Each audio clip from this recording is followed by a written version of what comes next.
Okay, it's 10 o'clock, so we are going to get started. So welcome, everybody. This is the third presentation in a series of three, and many of you have been with us for all three. We started out, the first webinar in January was entitled, Why Make the Move to a Life Plan Community? Then the second one that James and I did, and many of you were there as well, was talking about the cost of moving to a life plan community. And in that presentation, we concentrated primarily on the cost of moving into independent living. So today we're going to get into the various levels of care and the associated costs. So what you should be seeing on your screen, either at the top or the bottom, is the Q&A. And that is a little section that you can click on and you can type in a question or a comment. And you can type those in anytime during the presentation. And Riley in the background is going to be monitoring those. And I think for the most part, we will answer your questions at the end, but you can type it in anytime. It doesn't go away. Riley, if it's something pertinent to what we're talking about, you can certainly interrupt us and say, hey, whatever, can you explain what you just said? That's fine too. And then the other question that we want to ask all of you, primarily those of you that, have done all three of these seminars, is there anything that you were hoping to learn through this series that we didn't talk about? Type that in as well, because, for future seminars, maybe there's a topic that we should have covered that we didn't in this series. So go ahead and let us know that too. Okay, so with that, one more thing. This session is being recorded and we send out the recording to everybody that participated afterwards so that you can either view it again or share it like with family or whatever. And we have all three of the recordings. So if you did miss one of the first two, just let us know and we can get that sent to you. All right, with that, I'm going to click to the next slide and James, take it away. All right. So everybody, my name is James Kelly. I think we didn't even do that. I'm so sorry. That's all right. I just thought of it. So I was like, well, I'll announce who I am. Amy, do you want to go first? Yeah, I'm Amy VanderPloeg. I'm the Director of Sales for Porter Hills Village and Cook Valley Estates and our Avenues at Home Continuing Care at Home program. All right. And my name is James Kelly. I'm the Chief Sales and Marketing Officer for Brio Living Services. And this is a great lead into this slide as well. Many people say, who is Brio? I don't know who Brio is. Well, it's a very simple explanation. On the west side of the state, there was Porter Hills, which is 50 some years old. Amy, do you know the exact number? Yeah, 54, 55. 54 years old. Okay. And Porter Hills affiliated with United Methodist Retirement Communities, which was out of Chelsea, Michigan, which started in 1906. The two organizations are both not-for-profit organizations, serve seniors, been in the business for a long time, great reputations. And both organizations throughout the years have said, we probably should come together. We have better buying power. We can get better benefits and those kinds of things. So the two organizations came together. Oh my gosh, March 1st was 5 years. Oh no, March 1st will be 5 years. I forgot what day it was. Sorry, everybody. So March 1st will be 5 years that the two of us have been together.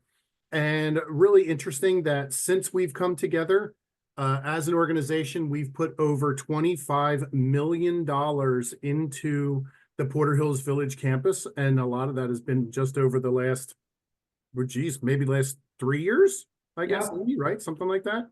And then the Ravines is being built now as well, which I think that's also about $25 or $27 million. So almost $30 million or a little over $30 million. No, wait, $60 million, $60 million coming into Porter Hills Village as the organizations come together. Little known fact, we are the 4th largest not-for-profit in the state of Michigan. We are the 2nd largest not-for-profit senior living provider in the state of Michigan. We take care of people from all walks of life. So that is anyone who lives at Porter Hills Village. Chances are you own your own home. you are looking for retirement and maybe some care or whatever it may be that comes down the line. But there's also a lot of seniors that couldn't afford to live at Porter Hills Village. So we also take care of those seniors through at-home programs or PACE programs. But we really try to take care of seniors from all walks of life, which is why I love this organization so much. That's the truth. Okay, so to give you anybody that hasn't been on here before, just to try to give you a little bit of an understanding of who we are. On the bottom right of the screen, you see eastbound Fulton Street, and you see the westbound, that's the boulevard there. As you come onto the campus on the right-hand side, you'll see townhouses. And yes, that is correct. We have houses on our campus. They go up to almost 3,000 square foot, Amy, right? Something like that. They're pretty darn big. There's 2 levels. It's a walkout basement. Really, really pretty. And as you come onto the campus, if you keep going and go to the right, you see the word Ravines. That is our new building that's being built right now that opens up this spring. And that is a number of apartments that face the ravines, the ravine there. That's why it's called the Ravines. You also see the main entry. That is what we call the Village Center. And in Village Center, there's assisted living, and there's memory care and some rental enhanced living, we call that, rental apartments. And then you also see Health Center. That is skilled nursing. So that's where kind of most of the care takes place. As you go a little farther to the left, you see Garden Apartments West, Garden Apartments East. Those are the independent living apartments. They range anywhere from like 1,000 square foot up to about 1,400 square foot. You see that rooftop garden. There is that's a garage. It's do you call it underground? Yeah, we do. You're underground, I guess, but you're not underground. You're just kind of same ground. So it's a same ground parking garage that is actually a spot for every single person that lives in Gardens Apartment East and West, which is really cool. So I think that pretty much sums up the campus. Although, I missed the Wellness Center here. Between Gardens West and Village Center, you'll see a little thing that says the Martindale Wellness Center. I never call it by its real name, and so it was funny to see it on there. I always just call it the Wellness Center. And in there's a large swimming pool and fitness areas. We also have fitness instructor that is there that's free for classes and those kinds of things, but all of that is right there as well. And actually, little known fact, above the Wellness Center is our own doctor's office. And so if you want to use the doctor that's on the campus, you can, so you don't ever have to leave the campus to see a doctor if you don't want to. They're right there. All right, Amy, did I miss anything on that one? No, because we're going to talk about each of these individual parts. So altogether, Porter Hills Village is what's called a life plan community. And we, in previous webinars, have talked about this, that it includes independent living, enhanced independent living, assisted living, and skilled nursing. And today we're going to break down each one of these and talk about the costs. So independent living, I'm going to only briefly touch on this because we did a previous seminar that was completely dedicated to this. But this is a very active lifestyle for people who can manage all of their own care. They're not in need of any assistance in any way, independently mobile, just not a move that is necessarily need-based, but more for people who are future planning and want to move on to a community where they know if and when they do need a higher level of care, it's available for them right on the same campus. And the costs associated with moving into independent living are, first of all, a refundable entrance fee, and then what we call a monthly service fee.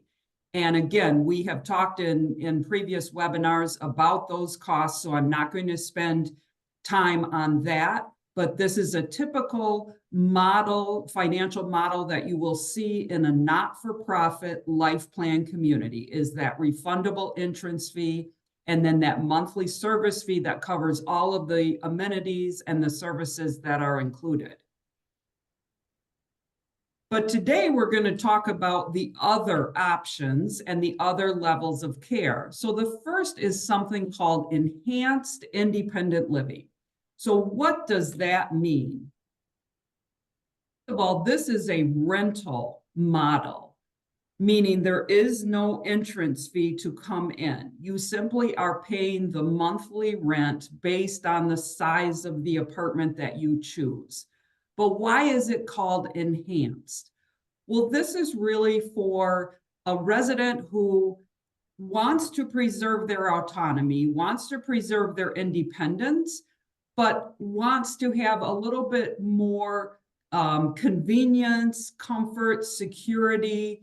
And I would say especially someone who could benefit from more structure in their daily activities. And what do I mean by that? Well, our enhanced living residents, first of all 3 meals every day are included in that rental cost.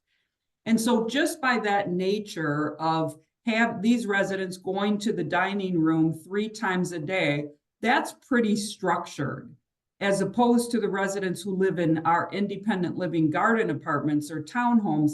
They're coming and going on and off the campus all day long.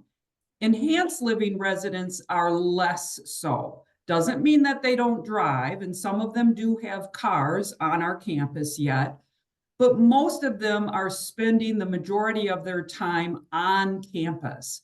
And so their days are structured more around the 3 meal times, and then in between the meal times, there are various activities that they can participate in, a full slate of activities, you know. So James mentioned the wellness center. Many of these residents are very active in the pool, in balance class, using the exercise equipment. Also, lots of opportunities for art and music and things like that. And then with the addition of additional services, so housekeeping, linen service, our housekeeping team is laundering their bed linens and towels and things like that. There's an emergency response system and the partnership with Corewell Health Geriatrics. So James mentioned the doctor's office, as he called it, which we have in our resident health center. And this is Corewell Health Geriatrics, who has a practice right on our campus. And there is a doctor and also a nurse practitioner. Their primary responsibility is to the residents in assisted living and skilled nursing, but they have availability and are accepting new patients. So any independent living resident or enhanced living resident can have Corewell Health Geriatrics as their primary care physician and then be seen right on site. So enhanced living is also perfect for someone who is no longer driving, again, because so much of their daily life and activities are right on the campus. But there is also transportation if residents want to go out to the grocery store, or we provide transportation to scheduled outings. We participate in everything that Grand Rapids has to offer, from Frederick Meyer Gardens to Art Prize downtown, and even drives to the lakeshore in the summer. Lots of opportunities for that. So this also is an area of our community for people who really don't have the desire or the ability to prepare meals anymore. And because of that, the apartments in enhanced living are quite a bit smaller than in our independent living. So these apartments do not have kitchens, full kitchens. They have a kitchenette with a microwave and a small refrigerator, because all of the meals are being provided and they're going to the main dining room for that. So on the right-hand side of the screen, you can see the various sizes of the apartments that we have, ranging from a studio apartment up to a 1-bedroom, 2-bath. That's our largest size. And then what you see are the rental amounts, and that is an all-inclusive number. So again, 3 meals a day is included in that. All of your utilities are included in that cost, as well as cable TV and internet. So really, the residents in enhanced living are just, they're paying that monthly rent, and that's pretty much it. Any additional things that they would pay for would be if they get their hair done or their hair cut in the salon, there would be an extra charge for that, but pretty much everything else is included. So that is enhanced living. Amy, can you go back real quick? Yeah. That was a perfect explanation of what enhanced living is. And I wanted to just share with the audience here is, kind of like part of this series was to talk to people a little bit about what we've seen in our careers. And so most of you may not know this, but I've known Amy for 19 years, actually maybe 20 years this summer. That's really hard to believe every time I say that. But one of the things that we are dealing with on a regular basis is people come to us and say, well, you know what, the house is too much for me. And then we show them the apartments and at Gardens or whatever it may be. And they say, this is too much for me. This is really big. I don't need this much square footage. And so most retirement communities don't have this kind of option where you're kind of like, well, I don't need to be in assisted living, which we're going to talk about in a second. And that's kind of what prompted me to this is I'm listening to Amy speak and I'm looking at the next slide saying, well, what if somebody doesn't need all this for assisted living? Where do you go? And in many cases, there's not really anywhere to go. So Porter Hills Village is actually a kind of a rarity here having this type of living arrangement.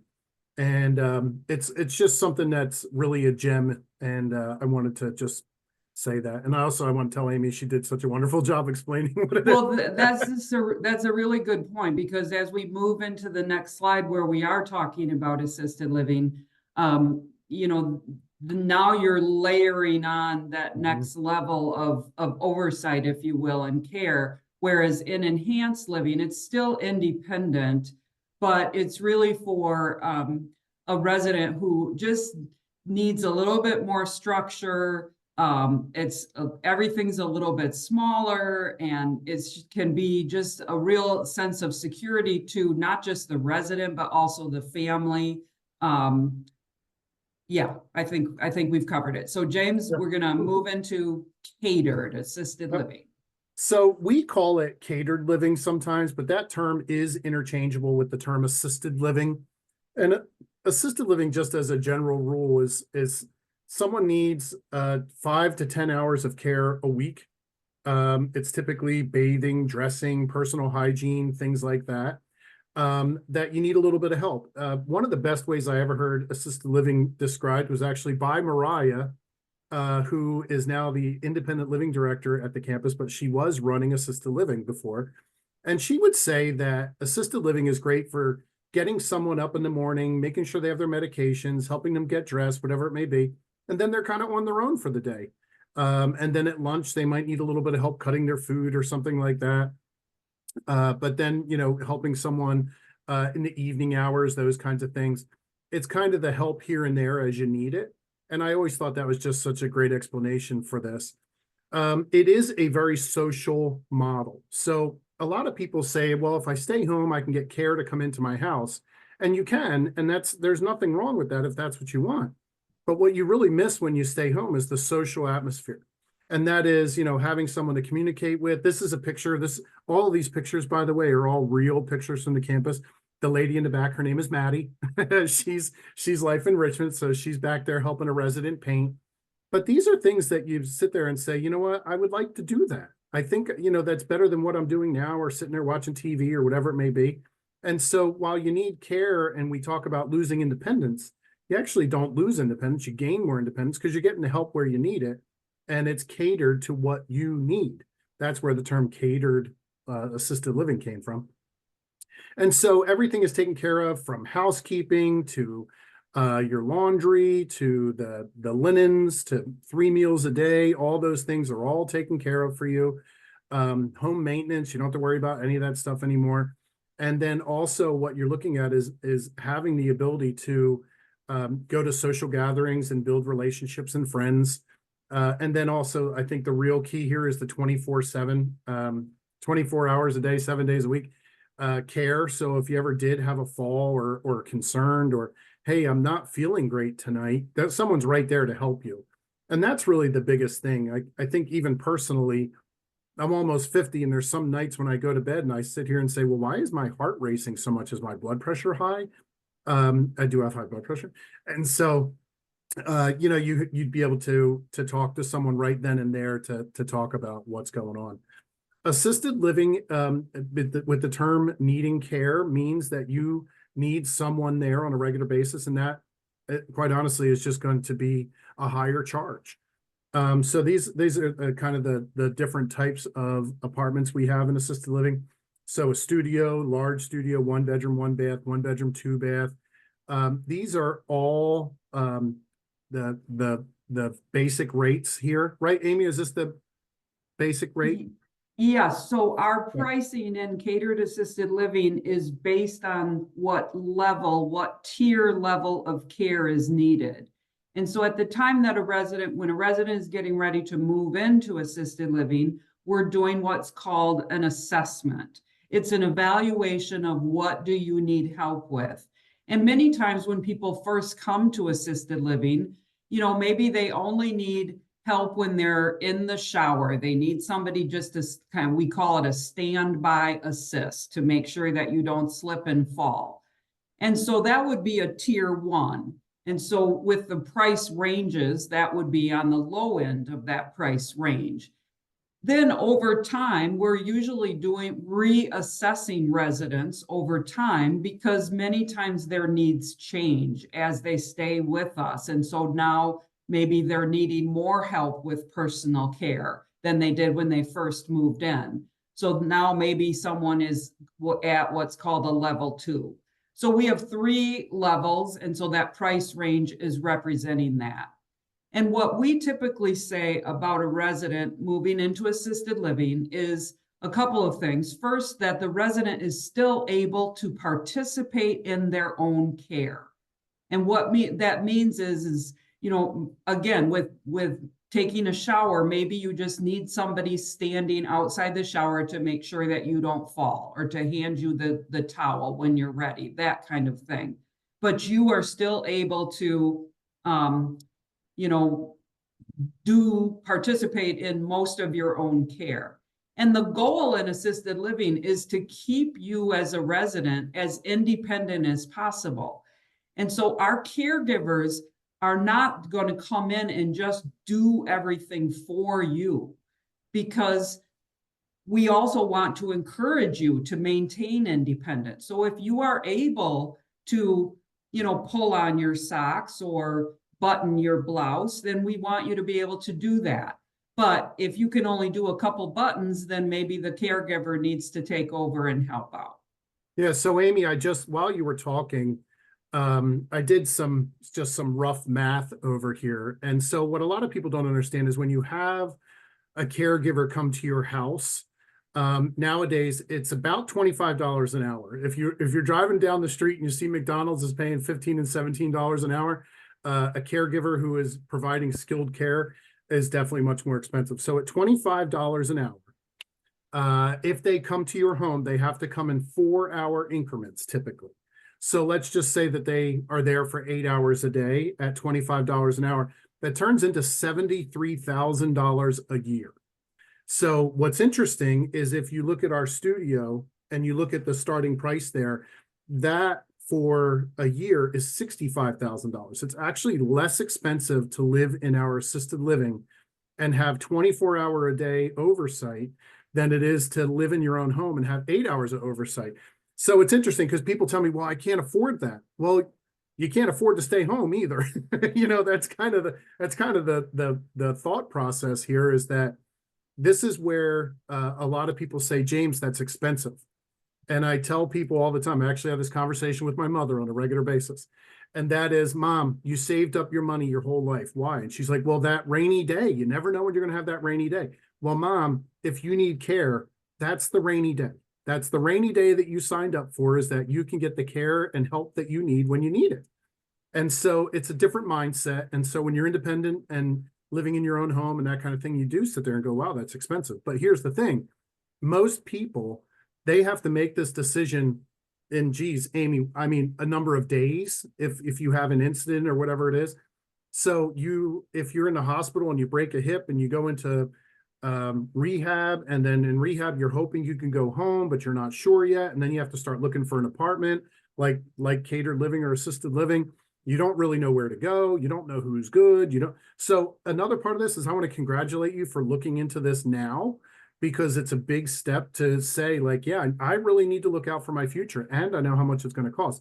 The residents at a continuing care retirement community like Porter Hills Village or wherever else, they have the ability to have that care right there. And I think that's a really big step for people. And honestly, the three biggest reasons that people choose to move to a retirement community. Number one, oddly enough, is the food. That's what helps people make the decision, is whether or not they like the food. Number two is always that there's care there. And so that's very common for people to say, ooh, well, in the back of my head, I know I'm going to need care one day. And number three, oddly enough, is socialization. They're the top three main reasons that people choose to move to a retirement community. So when you look at this, we always say there's nothing wrong with staying at home if that's what you want to do, but make sure that you're prepared for that. But in a community, everything's already there and set up for you. And it's funny, it took me 33 years of being in this business to sit here and write down the math. But I did it for you, so it's all done. So there you go. Thank you. Thank you, So Amy. our assisted living is licensed by the state as assisted living. And one thing I would throw out there is, if you are researching assisted living for yourself or a loved one, make sure you ask that question when you're going to visit various places. Are you licensed? Because in the state of Michigan, anybody can hang out a shingle that says we have assisted living, and you do not need to be licensed. But if a place is unlicensed, that means nobody is holding them to any kind of a standard. Whereas when you are a licensed assisted living facility, which we are overseen by the state, which means they can walk in our front door any day they want with no warning and see if we are conducting care and business the way we are supposed to. Hey, Amy, one more thing I wanted to ask you. If you're using your long-term care insurance, don't most long-term care insurance companies will only pay a licensed? That is true. Right? That is correct. And so speaking of how you pay for assisted living or memory care, where we're going to talk next, this is typically private pay. If you have long-term care insurance, it very likely will cover at least some of assisted living and memory care, but only if you are in a licensed community.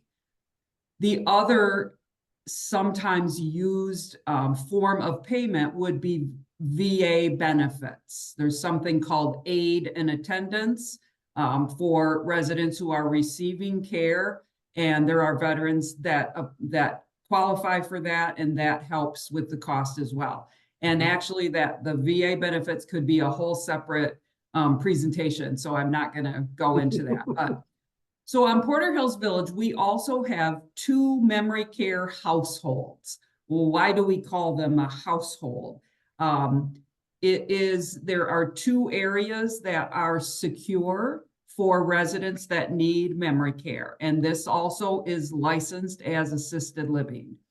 So in memory care, you are receiving all the same type of care and assistance as you are in assisted living.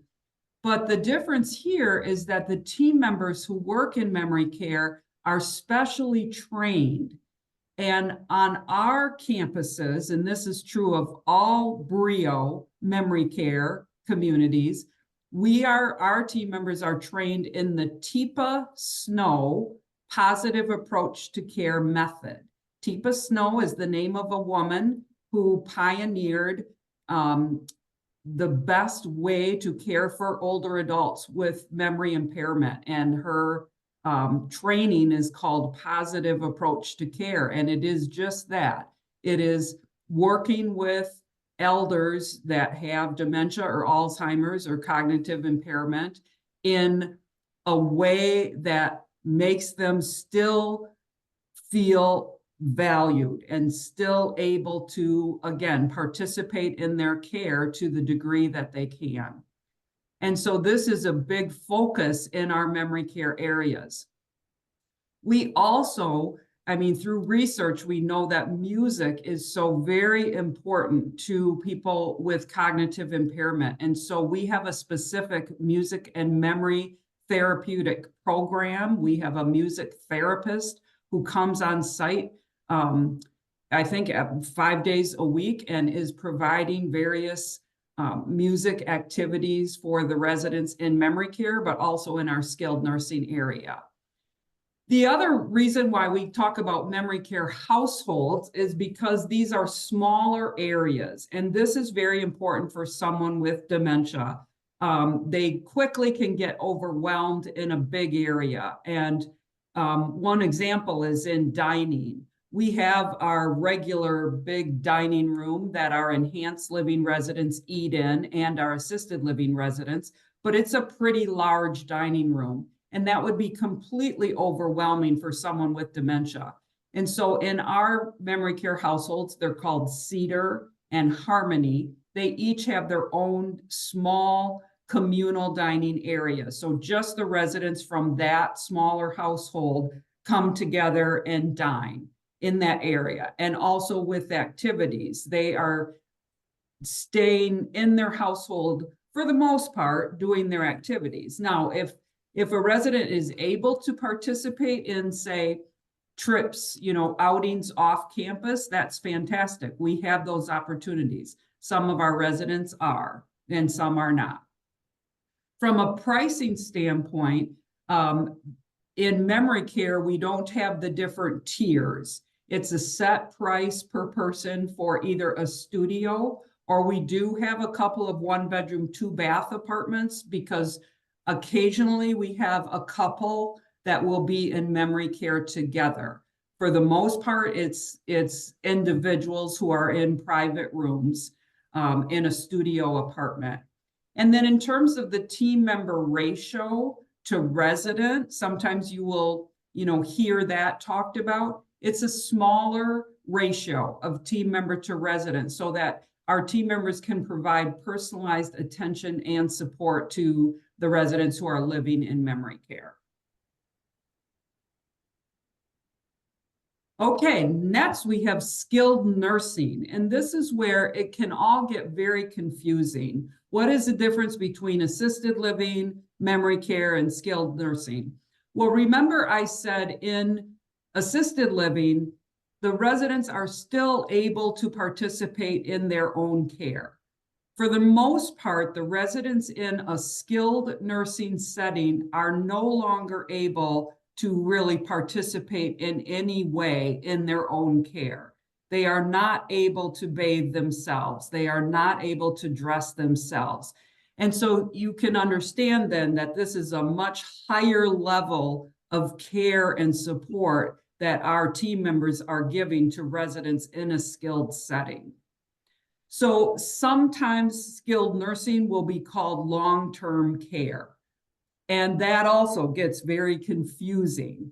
But it really means that, a resident needs to be at this high level of care for a longer period of time. And the care then is provided by clinical care providers.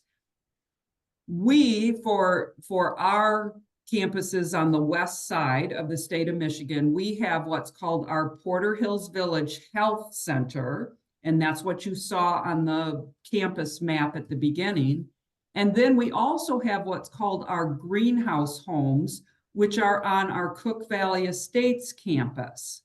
So let me talk about the differences. So at Porter Hills, our health center is skilled nursing with continuous oversight. And this is because residents in skilled nursing, typically their health is pretty unstable, or they have conditions that could change very quickly. We don't often see that in assisted living. Residents are not critically ill in assisted living, whereas in skilled nursing, that can be the case. But it still is very important that we are providing meaningful engagement opportunities and even outings to get our residents outside, to get them on a bus, to go for a drive. All of those things are part of life, even in skilled nursing, and the music therapy, all of that stuff. Now, the greenhouse model is a very specific model that was started years ago by a physician down south who wanted to develop a way to provide a very high level of care, but in a very home-like setting. So on our Cook Valley campus, we have 2 greenhouse homes. Each one only has 10 elders. And that's the term that's used in the greenhouse homes, is it's the elders, and they live in a home. So even if you went to visit there, the building is set up like our homes are, meaning the bedrooms for the residents are around kind of the outside, each with a private room and their own private bathroom. And then in the middle of the house is the living room where the residents come together for activities, and the kitchen and a large table. So just like in your own home, when you had your kids at home and you're in the kitchen preparing food and then you're gathering around the table, that is this very similar setup in the greenhouse home. So it's a wonderful option for those that choose that. Again, it's comprehensive care with lower staffing ratios, and that's very important because these residents have a much higher need for care. The costs that you see, different than assisted living and memory care, is a daily rate, and that is typical for skilled nursing. And so in our health center, the daily rate is $445 per day. Now, this is for a resident, a current resident. So actually, what I just said was confusing. So let me back up. For the most part, we are a life plan community. So our higher levels of care are meant for our own residents. Somebody moves into independent living, eventually they need assisted living, and maybe toward the end of their life, they need skilled nursing. So in our skilled nursing communities, the health center and the greenhouse homes, our own residents receive a discount. And so the rates that I put on the screen are rates that our residents would pay. At the health center, $445 a day. At greenhouse homes, it's a little bit higher, $478 a day.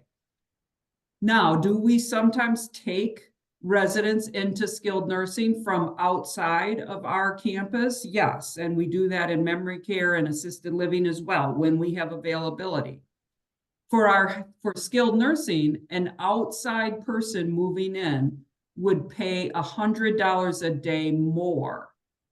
So if somebody moved into our health center who was not one of our own residents, they're going to pay $545 a day. Or at the greenhouse home, $578 a day. Now that $100 a day difference adds up very, very quickly. So this is a benefit for our own residents to have a discounted rate if they need to move into skilled nursing.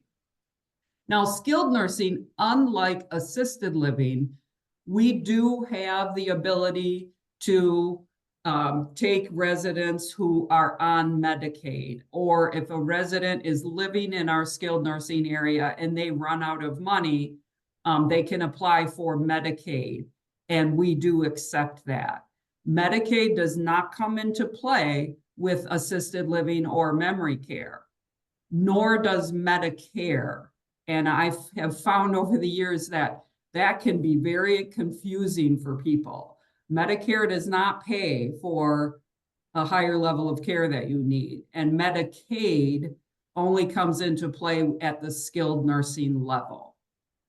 But having said that, we're going to go into the next slide, and James is going to talk about benevolence. Yep. So I asked Amy specifically if I can have this slide because I can tell you this is something that is near and dear to my heart. I know it's near and dear to Amy's heart too, so we probably fight over who's going to talk about it. We talked earlier about being a not-for-profit organization. What a not-for-profit organization really means in this context is that we run this organization not for profit. Do we make a profit? Absolutely, we make a profit. There is no mission without margin. Learned that from Sister Mary Margaret very early in my career. But here's one of the real big differences that I've learned in my career. At a not-for-profit organization, because we're mission-based, when someone depletes their assets due to no fault of their own, they will never be asked to leave our community. So if you move in and you're 75 years old and you say, well, my mom lived to be 90, maybe I'll live a little bit more than that. And then you turn out to live to you're 100. Many people don't have the assets to live to 100 years old, nor do most people live to 100 years old. And so we as an organization sit here and say, all right, we want to make sure that there's a fund that pays for your care if you run out of assets. Now, I can tell you, people say, where's that money come from? Well, I can tell you right now, it comes from my paycheck and Amy's paycheck, because we work with the foundation, and the foundation, we can give money out of our paychecks to something that's important to us for the organization.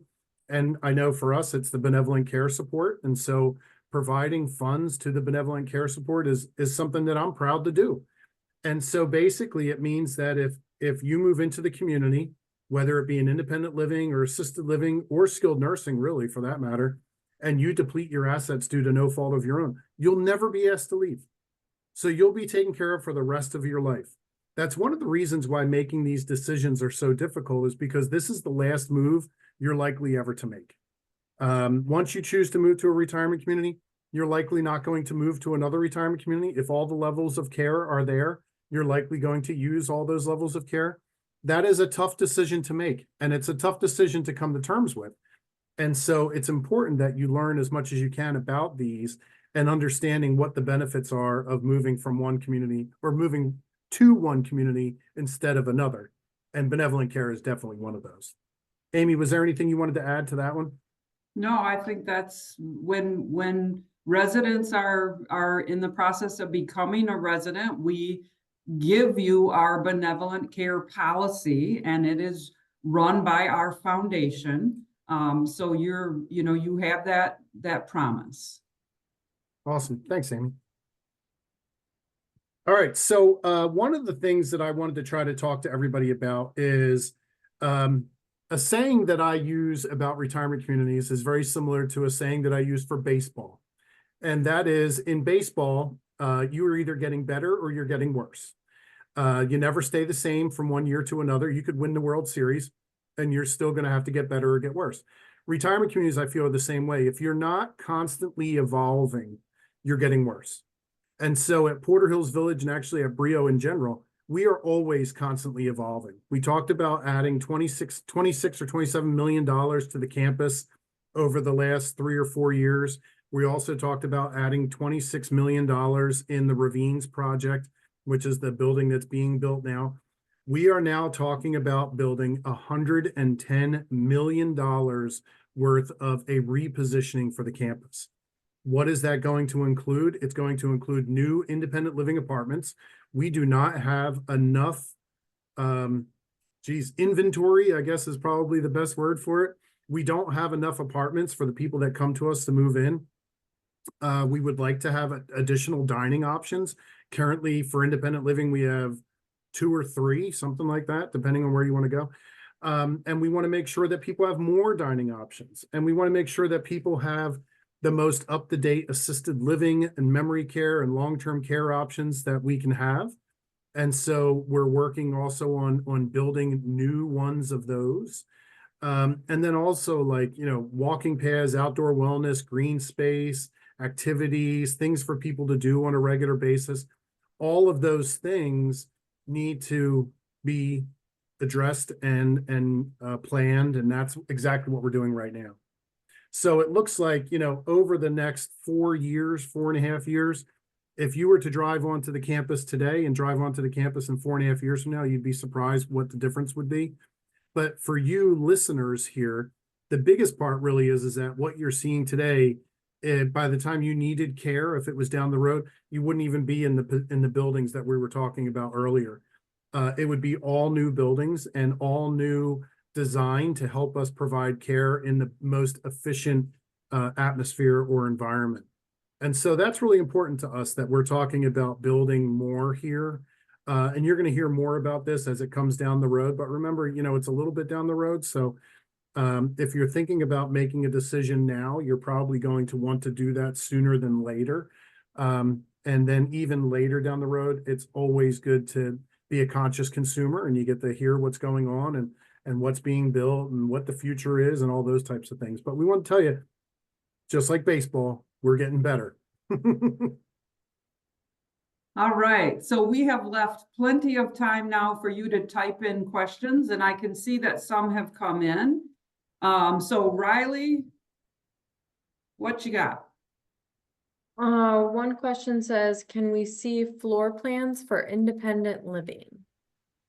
So yeah, the answer is yes, but I can't, they're not part of this presentation, so I can't just quickly throw them up on the screen. And I'm not sure if this question is, if you're asking about the future planning, we don't have that yet, but we certainly have floor plans for our garden apartments, our townhomes, the ravines. We have all of that, yes. Yeah. So one thing I want to share here too is Amy and I, again, have been together for 19, 20 years, and we've learned a thing or two over those years. One of them is that people want individual attention, and they benefit from individual attention. So trying to talk about floor plans in a group or talk about where someone would want to live in a group is not always helpful. And so what we look at is an ability to sit with someone, meet with someone on a one-on-one basis, have real conversations, and talk about maybe how we can benefit you, maybe how we can't benefit you. And that's typically when people go over floor plans and those kinds of things, because we walk through these things with people on a regular basis. I'll give you an example. I've had so many people come to me in my career and say, James, I have to have a 2-bedroom. And I would say, Mrs. Jones, why do you have to have a 2-bedroom? Well, my son comes to visit. Okay, how often does your son come to visit? Well, he comes once a year. Okay, Mrs. Jones, if he's coming once a year, I don't think you need to spend the extra money for the apartment. If he comes once a year, why doesn't he just use a guest apartment? He can stay right on the campus, have his own apartment, be able to use all the facilities as he wants and those kinds of things. And I remember that lady telling me, I can't believe you just told me to buy a smaller apartment. But they're the things that we do. We make sure that we right-size people. There was no need for Mrs. Jones to have a 2-bedroom apartment. She was never going to use that space. And so that's when we talk about floor plans and those kinds of things. Yeah, and these are the people who do that. Yep. All right, Riles, I see we have more questions. Yep. Costs being shown for independent and assisted appear to be for single people. What about couples? That's an excellent question. So in independent living, we have a second person fee. So you have your monthly service fee, whatever that is, and then a second person fee. So just in general numbers, if your monthly service fee is $3,000 and you're a couple, the second person fee is $445 per month. In assisted living, it's a little bit different because, again, it's based on the level of care that you need. And we do have, it's not just double. If a couple is in assisted living together, it wouldn't be just double the amount, like $5,000 for each person. It is less for the second person, but you still have to factor in what amount of care is that person receiving. So that's a good question. Okay. Does benevolent care also support assisted living and or memory care? Yep. So that was my slide. Benevolent care does support independent living and assisted living and memory care. People have depleted their assets due to no fault of their own in all those levels. And Medicaid typically only really works for skilled nursing. So I've seen people live in independent living for 10, 15 years, move to assisted living, live in assisted living for 2, 3, 4, 5 years. And quite honestly, it just depletes your assets. And so we made the promise, we will never ask you to leave due to no fault of your own. And so that's part of that qualification. We offer a free financial consultation that the only people that see the numbers, quite frankly, are one of us and you. And in there, it talks about what's your, it's an actuarial study report. So it shows how long, what's your life expectancy, how long would you live before you would deplete your assets, how much assets would you need? And us as an organization, we basically kind of measure our risk. And so, yeah, it applies to all those levels. Okay. Will the new outdoor facilities include pickleball? Ah. That's a great question. Pickleball has become, sorry, I just sneezed. Pickleball has become one of the rising sports for all ages. I can tell you that we have had multiple conversations about pickleball, and here's what I can tell you. What we build is determined by what our residents or what our depositors are looking for. So people on the wait list, those kinds of things. I could tell you that people could come to us and say, well, I'm only going to move in if you have a pickleball court. Okay, do you have a deposit? No. Are you on the wait list? No. We're not really going to listen to you. We listen to our depositors because we build what they are going to want. And it's kind of like sitting here and saying, well, if you're willing to work with us and put down a deposit, then we're willing to make it work for you. I know that can sound a little bit snarky, but the truth is that we could build something for someone that may never want to move in and just uses that as an excuse to not move in. But we are looking at pickleball. There's lots of things that we are looking at trying to add to the community. So my advice to you is that if this is something you're interested in, to come and talk to us, and we'll put it on the list, and we can say, hey, CEO, because that's who makes the decisions. We've got people asking for a pickleball court. Oh yeah, who you got asking? Well, we've got this person and this person and this person and this person. This is their name, this is their address. And so it goes from, hey, I think they're asking for that, to Mary's asking for a pickleball court. So I hope that answers your question. Okay, and one last one. Typically, does long-term care insurance cover memory care if certified? Yes, if your long-term care policy covers assisted living, memory care is a part of assisted living. So then it would apply to that as well. Correct. One more came in. Okay. Is there currently a wait list for assisted living?